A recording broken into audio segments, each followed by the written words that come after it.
Hello बच्चों, मैं पवन कुमार आप सभी बच्चों का मैथ एंजॉय बाय पवन सर यूट्यूब चैनल में स्वागत करता हूं। हम लोग बेटा 10th क्लास का मैथ पढ़ रहे थे, जिसमें हमारी एक्सरसाइज 3.4 चल रही है, जिसमें दूसरे सवाल में केवल बेटा हमने 4 पॉइंट कर लिए थे। आज 5वां और अंतिम पॉइंट इसका करने वाले हैं। इसमें केवल 5 ही पॉइंट थे। ठीक है, चलिए पढ़ के देखते हैं इसमें क्या हमसे कह रहे हैं। किराए पर पुस्तकें देने वाले किसी पुस्तकालय का प्रथम 3 दिनों का एक नियत किराया है। एक पुस्तकालय है, वो किराए पे पुस्तकें देता है। शुरू के 3 दिनों का जो है एक निश्चित किराया है उसका। ठीक है, ये कह रहे हैं हमसे। आगे देखो, तथा उसके बाद प्रत्येक अतिरिक्त दिन का, मतलब उसके बाद प्रत्येक अतिरिक्त का मतलब हर एक दिन का, प्रत्येक हर एक दिन का अतिरिक्त दिन का अलग किराया है। अगर वो 3 दिन के बाद जितने दिन और रखेगा तो हर दिन के हिसाब से ऊपर का और किराया देगा। सरिता नाम का कोई बच्चा है, कोई लड़की होगी। सरिता ने 7 दिनों तक एक पुस्तक रखने के लिए 27 रुपये दिए। कितने रुपए दिए? 27 रुपये अदा किए।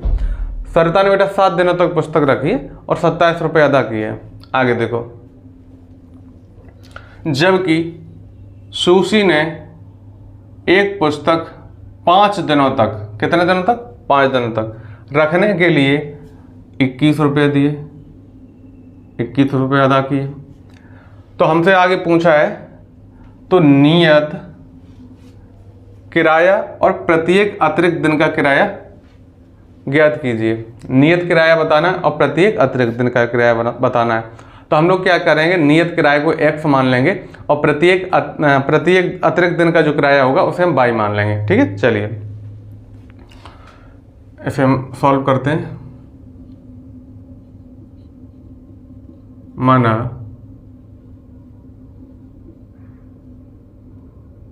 3 दिन पुस्तक रखने का नियत किराया, प्रथम 3 दिनों का एक नियत किराया है ना। माना प्रथम 3 दिन या दिनों, माना प्रथम 3 दिनों तक पुस्तक रखने का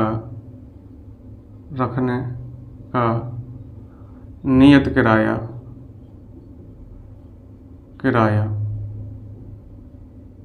बराबर x रुपया, तथा प्रत्येक अतिरिक्त दिन का किराया, प्रत्येक अतिरिक्त दिन का किराया कितना है? 22 रुपया।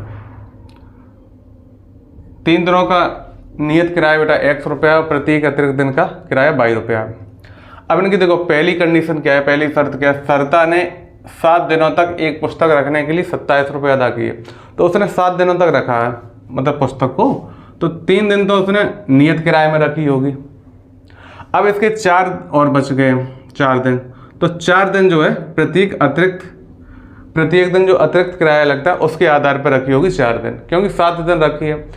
तो 1 रुपया तो 3 दिन रखने का दिया होगा, और हर एक दिन रखने का जो है 22 रुपया देते हैं। तो 4 दिन जब उसने रखा है और एक्स्ट्रा 4 दिन रखा है तो 4 बाई दिया होगा, क्योंकि एक दिन रखने का अतिरिक्त, एक दिन रखने का हमने कितना माना है? 22।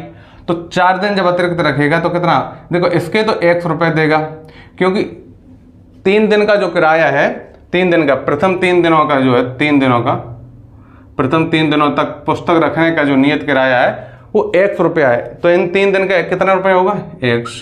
अच्छा, फिर हर एक एक्स्ट्रा दिन का 22 रुपया देगा। तो कितने दिन एक्स्ट्रा रखी उसने? 4 दिन एक्स्ट्रा रखी। तो 4 दिन एक्स्ट्रा जब उसने रखी है तो एक दिन का 22, तो 4 दिन का 4 22 हो जाएगा। ठीक है, और कुल मिला के उसने बेटा कितने रुपए दिए? कुल मिला के उसने 27 रुपये दिए। तो पहला समीकरण तो ये बन जाएगा प्रथम शर्त से। क्या हो जाएगा? x, थोड़ा बड़ा लिखें जो आपको स्पष्ट दिखे। x plus 4y equal to 27। ये हमारा पहला समीकरण बन के बेटा तैयार हो गया है। अच्छा, अब इनकी आगे की शर्त देखो बेटा। जबकि सूसी ने एक पुस्तक 5 दिनों तक रखने के 21 रुपए दिए। सूसी ने कितने दिन तक पुस्तक रखी? 5 दिन। तो 3 दिन तक तो उसने बेटा नियत किराए में रखी होगी, 100 रुपया दिया होगा इसका। अब 5 दिन रखी ना, अब 2 दिन इसके और बच गए हैं, 2 दिन और बचे हैं। कुल मिला के उसने 5 दिन रखी है, 3 और 2 5, तो इसके तो 100 रुपया देगा, शुरू के 3 दिन के 100 रुपया देगा। अब हर एक दिन एक्स्ट्रा रखने के 22 रुपया होता है एक दिन के। अब 2 दिन उसने रखा तो 2 22 रुपया देगा, ठीक है। तो कुल मिला के जो उसने रुपए दिए, तो जो नियत और 2 दिन एक्स्ट्रा रखने के जो रुपए हैं वो कितने हैं? 21 रुपया है। तो दूसरा समीकरण तो बेटा ये बन के तैयार हो गया। ये द्वितीय शर्त से बना है। किससे बना है? दूसरी शर्त से। पहली शर्त से हमने बना लिए, द्वितीय शर्त से अब बनाने जा रहे हैं। द्वितीय शर्त से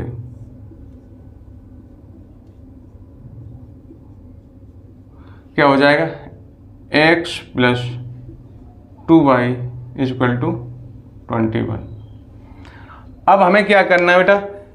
यदि इसका अस्तित्व हो तो विलोपन विधि से इसके हल ज्ञात करने हैं।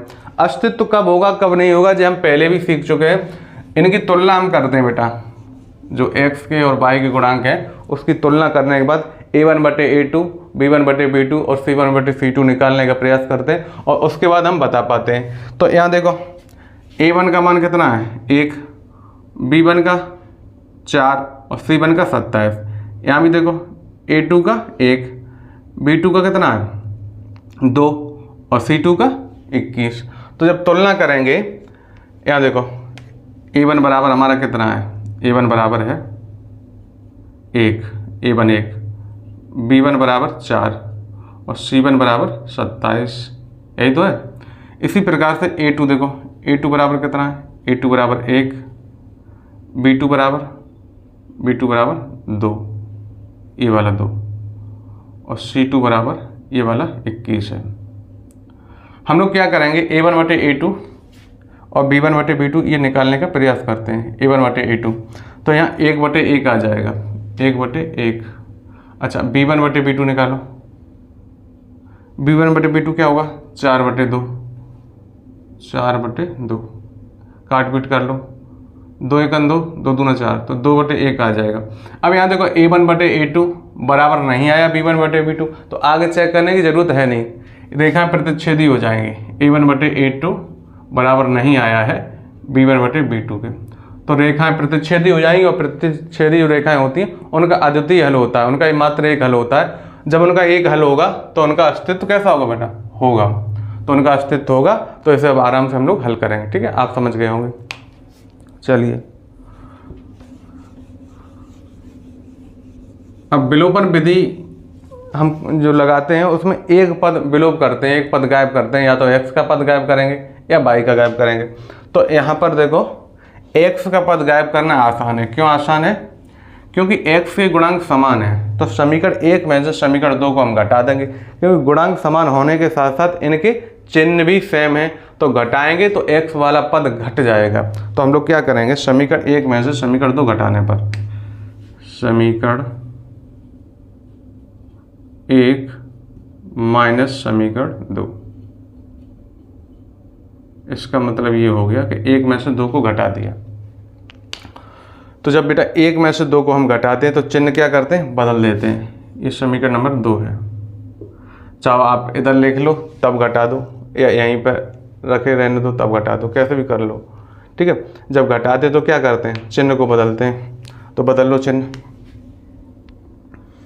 यहाँ एक लकीर खींच दे रहे हैं और चिन्ह बदल दे रहे हैं। इसके आगे कोई चिन्ह नहीं है तो प्लस का माना जाएगा, माइनस कर दिया। यहाँ देखो प्लस है, माइनस कर दिया। आगे कोई चिन्ह नहीं, प्लस का माना जाएगा, माइनस कर दिया। यहाँ x से x घट जाएगी बेटा। हम जो काटते हैं, आपको काटना नहीं, हम तो काट के इसलिए दिखाते हैं जिससे आपको ऐसा लगे कि x ही हटा है यहाँ से, ठीक है। चलिए, अब यहाँ देखो प्लस के 4y माइनस के 2y, तो क्या बचेगा? प्लस का 2y बच जाएगा, प्लस का 2 बाई बच जाएगा। और इधर दूसरी तरफ देखो, 27 में से जब 21 घटेगा तो कितना आएगा, 6 आ जाएगा। बाई का मान निकालेंगे, 2 का भाग देंगे, 2 का भाग जब 6 में देंगे तो 2 तिया 6। आप जानते होंगे 2 का भाग नीचे 6 में लग जाएगा तो 2 तिया 6 आ जाएगा। ये जो बाई का मान निकल के आया, इसे समीकरण नंबर 1 या 2 में कहीं भी आप रख सकते हैं, जहाँ भी आपको उचित लगता हो। तो इसे बेटा हम समीकरण नंबर 1 में रख देते हैं। यह मान समीकरण 1 में रखने पर, कहाँ पर रखने पर, 1 में रखने पर, जब 1 में रखेंगे तो देखो x के स्थान पर तो x आ जाएगा, प्लस का निशान ये लगा दिया, 4 × बाई गुणा हो रहा है तो 4 गुणा बाई, बाई का मान कितना है 3, और बराबर में इधर कितना है 27 है, 27। अब जी देखो 4 तिया 12, 12 उधर जाके घट जाएगा, इधर जुड़ रहा है उधर जाके घट जाएगा, 27 में से 12 घट जाएगा, ठीक, घटा लो। अब देखो 7 में से 2 जाएगा तो कितना बचेगा 5, इस 2 में से 1 जाएगा तो 1, x बराबर 15 आ गया। x क्या था बेटा, x जो था वो 3 दिन का नियत किराया था, और y जो था वो प्रत्येक दिन का अतिरिक्त किराया था। तो हम लिख देंगे अतः नियत किराया बराबर नियत किराया बराबर कितना है 15 रुपया, 15 रुपया, तथा प्रत्येक दिन का